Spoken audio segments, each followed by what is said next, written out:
ابراهیم علیه السلام سره الله څنګه دفاع وکړه؟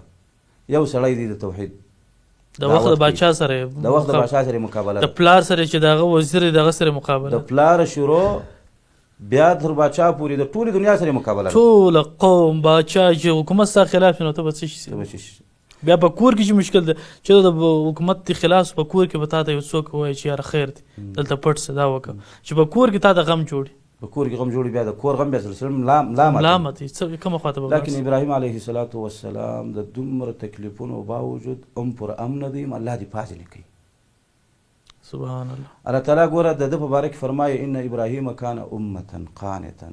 ابراهیم امت و، یو کس دی خو الله امت ورته وایي. د دې آیات دوه تفسیره دي.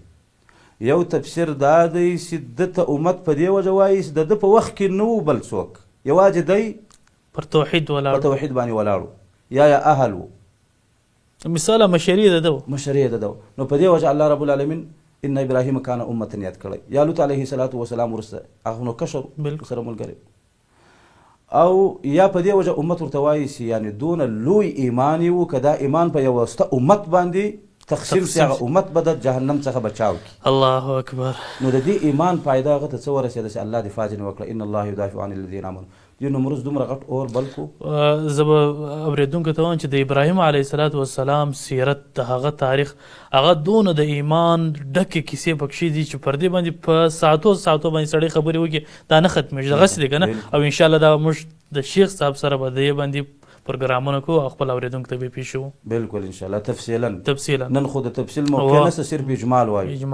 نو الله اور ته امر وکړه، یعنې د نمروز غټ اور بل کو د ده ته له بین وړلو دپاره، او هغه د ربوبیت دعوه کړې وه د نمروز، او ده ته ویل ول د کوم جهنمه چې ته ما او زما قوم ویروې، زه هغه جهنم اوس په تا باندې جوړوم، تا پکې سوځوم. دا یو څو خلکو نه ده کړې بلکې حکومتي مشري چې ده هغه شروع سوه د ده دپاره چې کوي جهنم جوړوي په دنیا کې.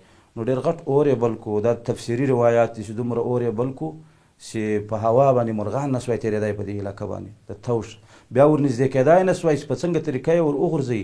شیطان ابلیس دا چل ور وښوی چې منجنیک په ذریعه باندې ور وغورځوئ. منجنیک دغه وخت لکه اوسني توپونه داسې ځانګوګانې وې او په ټال باندې به شی غورځوئ یا به ډبرې غورځولې.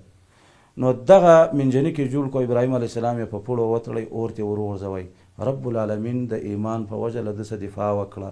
قلنا یا نار کونی بردا وسلاما علی ابراهیم. موږ اور ته ویل چې ای اوره یخ شه او داسې یخم مه کېږه چې د یخوالي د وجې دا زما دوست په عذاب کې. وسلاما سلام شه علی ابراهیم په ابراهیم باندې. یعنې نن سبا که څوک داسې په ایمان وغواړي چې په ځان کې راولي، الله رب العالمین دغسې دفاع کوي. داسې دفاع کوي. زه درته وایم بله واقع هم درته وایم.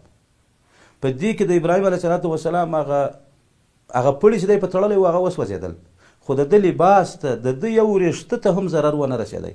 الله په دې اور کې داسې خوشحاله وساتی او په دې خپلو پښو باندې بیا بیرته له دې اور څخه راوځي او دا ټول خلک دا واقعه ګوري. په کار خو دا اوس ټولو ایمان راوړی وایي. نو چې الله چاته هدایت نه یې کړی بدبخته انسان ضدي و عنادي انسان ته الله ایمان نه ورنصیبوي. دا خلکو دا که په هره زمانه کې، که په اوس زمانه کې، که په تېره زمانه کې کول ځي. اوس که څوک وایي دا خو نبي و الله نصرت ورسره وکړی د ایمان په وجه، نه د انبیاو سره وروسته